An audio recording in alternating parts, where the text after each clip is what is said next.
Election commission के जो अपने तौर तरीके हैं, अपने जो प्रोसीजर्स हैं, वो उसके लिहाज से वो काम करेगा। लेकिन जो जजमेंट में आज जजमेंट में लिखा है, जो डायरेक्शंस दी हैं, वो उसको इलेक्शन कमिश्नर को एक्सेप्ट करना है और उस पर लाजमी तौर पर अमल दरामद करना है।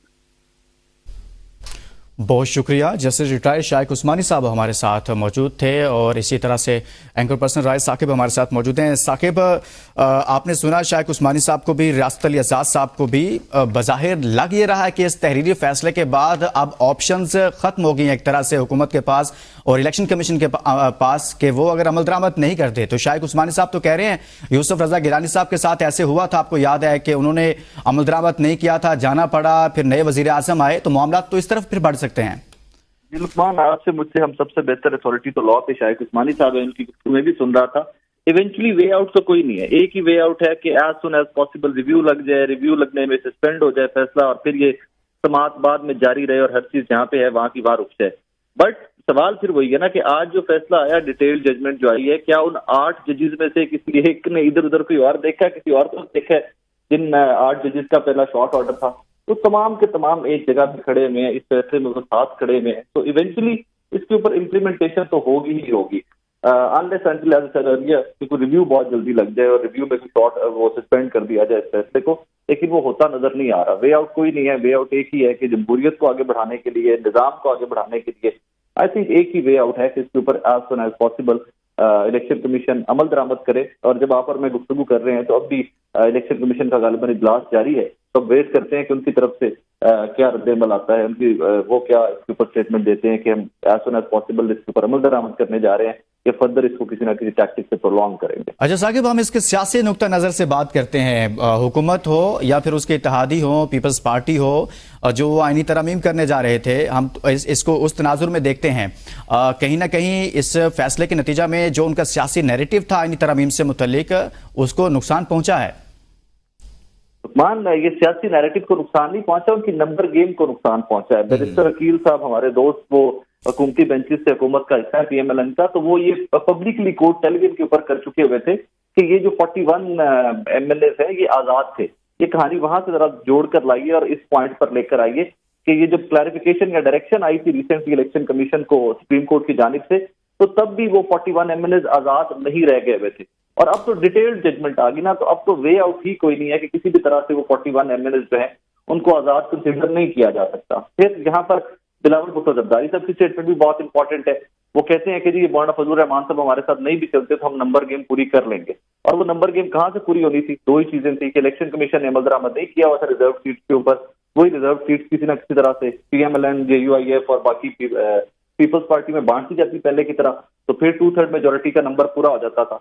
अब वो नंबर जो 2/3 मेजोरिटी का है वो मौलाना फजलुर रहमान साहब के बगैर, उनके 8 नंबर के बगैर और किसी भी तरह से सेनेट में मैंगल साहब के 2 सेनेटर जो हैं उन 2 सेनेटर्स के बगैर पूरा होता दिखाई नहीं देता। और ये सारी चीजों का जरा सीक्वेंस है, इस सीक्वेंस को हमें सबको समझने की जरूरत है कि ये स्टेप वाइज कैसे चीजें होती जा रही हैं कि एक स्टेटमेंट आती है तो उसके बाद उसके ऊपर फर्दर स्टेटमेंट आती है, फिर एक स्टेटमेंट आती है तो उसके बाद एक फैसला आता है। तो बड़ी बदकिस्मती की बात है कि इलेक्शन कमीशन का एक शॉर्ट ऑर्डर जो कितना टाइम हो गया है उसको आए हुए, अभी तक उसके ऊपर एक आईनी इदारे ने अमल दरामद नहीं किया और लेतोलाल से वो काम ले रहा है कि आए दिन कोई ना कोई क्लैरिफिकेशन, आए दिन इजलास अभी कर रहे हैं, हम सोच रहे हैं क्या करना है क्या नहीं करना। और अब इस फैसले के बाद तो I don't think so being Pakistani जो आइन को मानता है, जो कानून को मानता है, जो अच्छा साकिब, आप ठीक कह रहे हैं, लेकिन एक जानिब आपको मालूम है कि एक ये नैरेटिव बनाया जा रहा है और इलेक्शन कमीशन से कहीं कहीं दबे अल्फाज में ये खबरें आती हैं कि चूंकि पार्टी का स्ट्रक्चर मौजूद नहीं है, ये मामलात हैं, ये जेर बहस रहते हैं और आए रोज कुछ ऐसी खबरें निकलती हैं। लेकिन आज के फैसले में सुप्रीम कोर्ट ऑफ पाकिस्तान ये कह रही है, अदालत ने करार दिया है कि एक दफा सियासी जमात रजिस्टर हो जाए तो सुप्रीम कोर्ट के अलावा इस सियासी जमात की रजिस्ट्रेशन मनसूख नहीं हो सकती।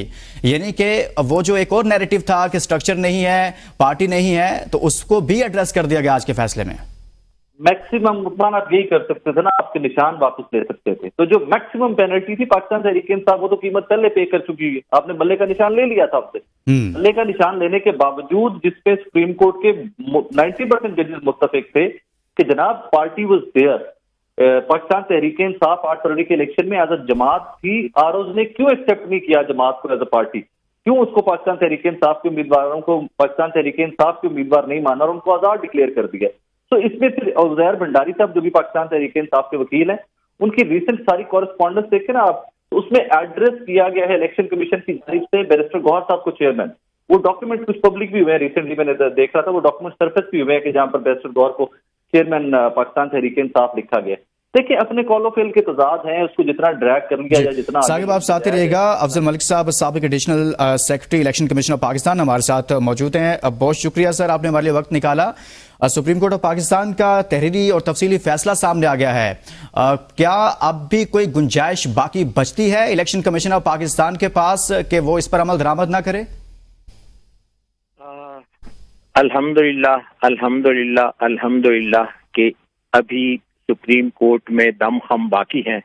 हालांकि काजी फायज ईसा और हमारी 2.5 जर्नैल, जो सब फौज बुरी नहीं है लेकिन जो बुरे लोग हर जगह होते हैं, तो उन लोगों की पाकिस्तान की सालमियत, जमहूरियत और आइन को के साथ खिलवाड़ की जो कोशिश थी वो नाकाम हो गई है। और मैं आपको अर्ज करना चाहता हूं कि मैंने पाकिस्तान के अंदर भी इंतखाबात किए हैं, यूएन के इंतखाबात भी किए हैं ईस्ट तिमोर में, और उसके साथ साथ मैंने ऑब्जर्व किए हैं इलेक्शन जाफना, जो आप समझ लें कि वजीरिस्तान है श्रीलंका का जी, और जो दुनिया में इसको EMBs कहते हैं, इलेक्शन मैनेजमेंट बॉडीज, जिसको पाकिस्तान में ECP कहते हैं, इंडिया में इलेक्शन कमीशन ऑफ इंडिया कहते हैं उसको।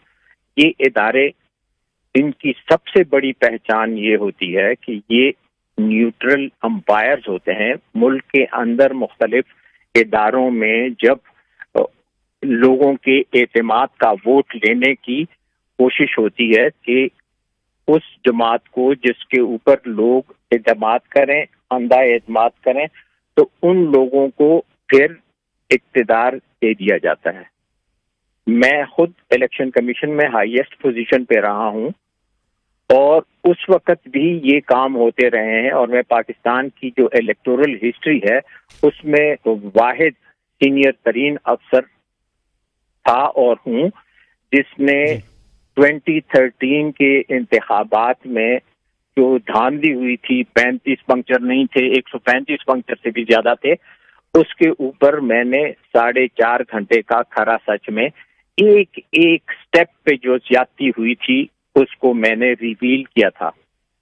तो बात ये कि पहले जमाने में ये लोग उस वक्त भी काम करते थे, एस्टेब्लिशमेंट, मिलिट्री ब्यूरोक्रेसी और सिविल ब्यूरोक्रेसी, लेकिन अल्लाह की कसम हम जो हाईएस्ट पोजीशन पे और जो ऑनेस्टरीन लोग होते थे उससे छुप छुपा के करते थे। जैसे पहले कोई बंदा जो होता है ना शरीफ चोर, तो वो चोरी करता है छुप छुपा के, लेकिन अभी जो इलेक्शन हुआ है ये 2024 का फरवरी का, माय गुडनेस, ये वो जुल्म, गलत और ज्यादती है जो हजम होने में नहीं आती। और पाकिस्तान के तमाम इदारे, अच्छा अल्लाह ताला की शान है कि चेक एंड बैलेंस रखते हैं। मैं आपको थोड़ा सा तारीख में पीछे चंगेज खान और हलाकू खान की तरफ ले जाता हूँ। मैं नहीं समझता कि आज इतना कोई पाकिस्तान में स्ट्रांग है जैसे हलाकू खान या चंगेज खान थे, लेकिन जब अल्लाह ताला उनको हराने पे आते हैं तो उन्हीं के अंदर से बरका खान को पैदा कर देते हैं और वो जुल्म और जबर खत्म हो जाता है। तो और ये हमारी जिंदगी में किसी भी मजहब में किसी जुल्म, इस तरह के जुल्म जो हैं उसके नताइज कहीं ना कहीं निकलते हैं। चीफ सेक्रेटरी, साबिक एडिशनल सेक्रेटरी इलेक्शन कमीशन हमारे साथ मौजूद थे, और अभी हमारे साथ मौजूद हैं साबिक सेक्रेटरी इलेक्शन कमीशन कमर दिलशाद साहब। कमर साहब बहुत शुक्रिया सर, आपने हमारे लिए वक्त निकाला।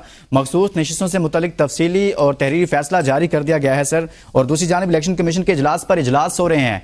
इस फैसले को सामने रखें और दूसरी जानिब इलेक्शन कमीशन के कंडक्ट को सामने रखें। अमल दरामद होता हुआ नजर आ रहा है आपको? कमर साहब आप सुन पा रहे हैं सर हमें? قمر دلشاد صاحب سے دوبارہ رابطہ کرنے کی کوشش کریں گے اور ان سے جاننے کی کوشش کریں گے کہ الیکشن کمیشن آف پاکستان اور دوسری جانب سپریم کورٹ آف پاکستان کی جانب سے تفصیلی فیصلہ جاری کیا گیا ہے، اس کے بعد الیکشن کمیشن کیا اس پر فوری عمل درآمد کرے گا، اس کو عمل کرنا چاہیے، کس طرح سے وہ آگے بڑھے گا، اس کا مزید کنڈکٹ کیا ہوگا، اس پر ان سے بات کرنے کی کوشش کریں گے۔ لیکن اینکر پرسن رائد ثاقب ہمارے ساتھ موجود ہیں۔ ثاقب، آپ نے سنا ایڈیشنل سیکرٹری الیکشن کمیشن بھی ہمارے ساتھ موجود تھے اور ان کی جانب سے تو ایک طرح سے جس ادارے میں انہوں نے سرو کیا اسی پر بات کی۔ ثاقب، میں آپ کی طرف واپس آؤں گا، لیکن سابق secretary election commission Qamar Dilshad صاحب ہمارے ساتھ موجود ہیں۔ قمر دلشاد صاحب، سپریم کورٹ آف پاکستان نے تفصیلی فیصلہ جاری کر دیا ہے، کیسے دیکھتے ہیں اس فیصلے کو؟ نہیں، فیصلہ تو بڑا تاریخی اہمیت کا حامل ہے اور آئین اور قانون کے مطابق جو فیصلہ آیا وہ سب ان کا احترام کرتے ہیں، لیکن الیکشن کمیشن آف پاکستان کا کہنا یہ ہے جو ہمیں جو باتیں مل رہی تھی یا ان کا پوائنٹ آف ویو ہمیں سنا ہے ماضی میں چند روز پہلے بھی، وہ یہ کہتے ہیں کہ جب تک انٹرا پارٹی الیکشن کا فیصلہ نہیں ہو جاتا تو ہم سپریم کورٹ آف پاکستان کے فیصلے کو اس کی روشنی میں دیکھیں گے۔ ابھی ہمارے ریکارڈ کے مطابق تحریک انصاف جو ہے وہ اس کا کوئی سیاسی ڈھانچہ نہیں ہے، کوئی سیکرٹری جنرل نہیں ہے، کوئی چیئرمین نہیں ہے، کیونکہ انہوں نے 5 سال سے انتخابات نہیں کروائے۔ تو پہلے سپریم کورٹ آف پاکستان اس بات پر فیصلہ کرے کہ جو پارٹی انٹرا پارٹی الیکشن کروائے ہی نہیں، انہوں نے سیکشن 208 209 کی خلاف ورزی کی ہوئی ہے، اس کے بارے میں ہمیں اپنی رائے دیں۔ لیکن قمر صاحب، اس میں ایڈریس کیا گیا ہے کہیں نہ کہیں پر، اس فیصلے میں یہ کہا گیا ہے کہ ایک پارٹی اگر ایک مرتبہ رجسٹر ہو جائے تو اس کو ختم صرف اور صرف سپریم کورٹ آف پاکستان کر سکتی ہے۔ آپ نہیں سمجھتے کہ اس میں تھوڑا ایڈریس کیا گیا اس معاملے کو؟ جب دیکھیں سپریم کورٹ آف پاکستان کا فیصلہ بڑا گائیڈ لائن دی ہے الیکشن کمیشن کو، تو election commission Pakistan supreme court of Pakistan کے فیصلے کی روشنی میں اپنا موقع پیش کرے گا۔ اس کو پہلے اپنے موقع پیش کرنے کے بعد ہی یہ بات آگے تک جائے گی۔ پہلے موقف آئے گا۔ قمر دلشاد صاحب یہ بھی بتائے گا، آپ سرو کر چکے ہیں، الیکشن کمیشن ایک خود مختار آئینی ادارہ ہے، سپریم کورٹ کی جانب سے یہ بھی ریمارکس دیے گئے ہیں کہ فیصلے میں ایک فریق کے طور پر ایسے لگ رہا ہے کہ جیسے الیکشن کمیشن لڑتا رہا ہے اس کیس کے حوالے سے اور مکمل طور پر ناکام دکھائی دیا فروری کے انتخابات کے حوالے سے۔ کیا سمجھتے ہیں ایک سپریم کورٹ جیسے ادارے کا دوسرے آئینی اور خود مختار ادارے کے لیے ایسے ریمارکس دینا؟ اس کے بڑے دور اثر نتائج نکلیں گے۔ اس میں عام آدمی کی رائے جو ہے محتمل رائے دینے کے مزاج نہیں ہے، اس کا صحیح طریقے کا ہے وہ الیکشن کمیشن پاکستان ہی جواب بحق رہے گا۔ اور لیکن اصولی طور پر سپریم کورٹ آف پاکستان کا جو فیصلہ آیا ہے وہ الیکشن کمیشن پاکستان کو 2 رائے پہ کھڑا ہو گیا ہے اور اس نے اپنے سوچ سمجھ کے فیصلہ کرنا ہوگا، لیکن وہ سارے جتنے بھی معاملات ہیں اس کو پیش کریں گے۔ وہ کہے گا جی سپریم پارلیمنٹ نے یعنی قومی اسمبلی نے اس پارٹی کو ڈی لسٹ کر دیا ہے، اب وہ پارٹی کا وجود ختم ہو چکا ہے، ہمارے ریکارڈ کے مطابق اس پارٹی کا ڈھانچہ کوئی نہیں رہا۔ تیسرا وہ کہیں گے انٹرا پارٹی الیکشن اس پارٹی کروایا نہیں ہے۔ یہ ساری چیزیں جو ہیں وہ سپریم کورٹ آف پاکستان میں آج سر نو میرا خیال ہے کہ الیکشن کمیشن پاکستان جمع کرائے گا۔ قمر دلشاد صاحب، جس تناظر میں آپ بات کر رہے ہیں کہ اسپیکر قومی اسمبلی ایاز صادق صاحب کی جانب سے جو خط لکھا گیا الیکشن کمیشن کو، ابھی ہمارے ساتھ جسٹس ریٹائرڈ شائخ عثمانی صاحب بھی کچھ دیر قبل موجود تھے تو ان سے بھی میں نے یہ سوال کیا تو انہوں نے کہا کہ اس خط کی اب کوئی اہمیت رہ نہیں گئی۔ اس تمام تر تفصیلی فیصلے کو جب ہم دیکھتے ہیں اس پر صرف اور صرف ایک ہی آپشن ہے کہ الیکشن کمیشن اس پر عمل کرے۔ الیکشن کمیشن عمل کرنے کے بارے میں اپنا وہ موقع بیان کرے گا تو میں بھی کچھ نہیں کہہ سکتا، اپنے رائے دے۔ جسٹس شائخ کا بہت بڑا احترام ہے، ان کی اپنی رائے بڑی درست ثابت ہو کوئی، لیکن ہم کہنے کے کہ الیکشن کمیشن پاکستان اپنا موقع پیش کرے گا، اس سے پہلے کوئی ایکشن نہیں ہو سکتا۔ تو قمر دلشاد صاحب، اگر وہ عمل درآمد کرتا ہے، عمل درآمد کی طرف الیکشن کمیشن جاتا ہے تو پھر کس طرح سے معاملات آگے بڑھیں گے؟ ہاں، اگر وہ عمل درآمد کرتا ہے تو پھر جو مخصوص نشستیں ہیں وہ پھر تو ہے وہ سنی اتحاد کونسل کو مل جائے گی۔ سنی اتحاد کونسل، جی ہاں، جب اگر وہ عمل درآمد کرنے پر تیار ہو جاتا ہے تو پھر اس کے بعد وہ تمام سیٹیں جو ہے مخصوص نشستیں جو ہیں وہ باقاعدہ جیسے وہ سپریم کورٹ نے آرڈر دیا ہے اس کے مطابق سنی اتحاد کونسل یا پی ٹی آئی کو مل جائے گی۔ تو الیکشن کمیشن اگر ریویو کی بات ہو رہی ہے تو اس میں کیا الیکشن کمیشن اس میں ریویو میں جائے گا یا پھر کوئی سیاسی جماعت اس میں ریویو میں جا سکتی ہے بطور ادارہ، وہ اس معاملے کو لے کر ریویو میں جائے گا؟ لیکن سیاسی جماعتیں بھی جو افیکٹڈ سیاسی جماعتیں وہ بھی جا سکتی ہے، حکومت پاکستان بھی جا سکتی ہے، لیکن سب سے بڑا اہم ادارہ جو ہے وہ الیکشن کمیشن پاکستان ہی ہے تو وہی جائے گا۔ لیکن بنیادی طور پر قمر دلشاد صاحب، جو 8 فروری کے انتخابات ہیں اس میں جو الیکشن کمیشن کا کنڈکٹ ہے اس پر بہت گہری بات کی گئی ہے کہ وہ ٹھیک طریقے سے کروایا نہیں، اس کے کنڈکٹ پر سوالات اٹھائے گئے ہیں، تو الیکشن کمیشن آف پاکستان کی کریڈیبلٹی پر سوالات اٹھ رہے ہیں، تو اس میں یہ متاثر نہیں ہوگی تمام تر اس کی ساکھ؟ اس کا جو ایک حاصل کلام یہ ہے کہ اس کے بڑے دورس نتائج نکلیں گے. یہ بہت اہم فیصلہ آیا ہے سپریم کورٹ آف پاکستان کا، اور اس کے بہت زیادہ اس کے اثرات گہرے پڑیں گے، اور الیکشن کمیشن پہ بھی پڑے گا، باقی اداروں پہ بھی پڑے گا. لیکن بہرحال فیصلہ بہت امپورٹنٹ ہے. ہمیں الیکشن کمیشن پاکستان کے موقف کو آنے دیں، اس کے بارے میں پھر ہم بات کرنے کے مجاز ہوں گے. صحیح، بہت شکریہ. قمر دلشاد ہمارے ساتھ موجود تھے. سابق سیکرٹری الیکشن کمیشن رائے ثاقب کھرر بھی ہمارے ساتھ موجود ہے، سینئر اینکر پرسن ہے. ثاقب، یہ بتائے گا، جیسا کہ سوال میں نے کیا قمر دلشاد صاحب سے کہ ایک آئینی ادارہ ہے الیکشن کمیشن، خود مختار ادارہ ہے، اس کی جانب سے فیصلہ کیا گیا، پھر سپریم کورٹ نے سخت ریمارکس آج دیے. اگر دیکھا جائے تو کیا سمجھتے ہیں اس سے اداروں کے اندر ٹکراؤ پیدا نہیں ہوگا؟ دیکھیں، اداروں کے اندر تو ٹکراؤ پہلے سے ہی نظر آ رہا ہے، ہم سب کو نظر آ رہا ہے. لیکن میں کنور صاحب سے ایک سوال کرنا چاہ رہا تھا، شاید وہ مجھے سن نہیں پا رہے تھے. کنور صاحب بھی کہہ رہے تھے الیکشن کمیشن نے کہہ رہی ہے تحریک انصاف ایک جماعت نہیں ہے، لیکن اس میں 8 سے زیادہ ججز تو اپنی ججمنٹ میں شارٹ آرڈر میں بھی سب کہہ چکے ہوئے ہیں کہ جناب تحریک انصاف سے بلے کا نشان دیا گیا تھا، تحریک انصاف کو ایز اے پارٹی سیلف ہم نے ختم نہیں کیا تھا. تو وہیں پر کلاش تو ایک اسی پوائنٹ پہ آ گیا کہ کیا تحریک انصاف جماعت ہے کہ نہیں. تو وہاں پر یہ ججز سپریم کورٹ کے کہہ رہے کہ جماعت تو ہے، ہم نے صرف ان سے بلے کا نشان دیا تھا، ہمارے فیصلے کی انٹرپریٹیشن الیکشن کمیشن نے غلط کی. تو وہ الیکشن کمیشن اسی غلط فیصلے کی اسی فیصلے کی غلط انٹرپریٹیشن کیا تھرو آؤٹ آگے کرتا جائے گا، اور اس کو اجازت ہوگی کہ آپ غلط انٹرپریٹیشن کرتے جائیں.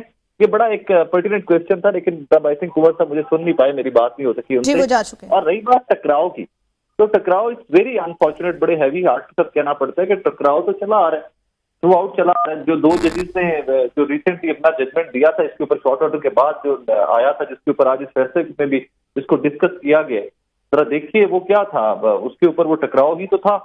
وہ ہوتے ڈس ایگریمنٹ بھی ہوتے ہیں، اپنی اپنی تمام ججز کی رائے بھی ہوتی ہے، لیکن وہ جو 2 ججز کا فیصلہ آیا تھا شارٹ آرڈر کے بعد، اور وہیں سے آئیڈیا ہو گیا تھا کہ سپریم کورٹ کہاں پر کھڑی ہوئی ہے کہ واٹ نیکسٹ. اب میں اس کے اوپر بہت زیادہ کھل کے بات نہیں کر سکتا، آبویسلی ریزن کے الیکشن کمیشن کا بھی انتظار کرنا چاہیے.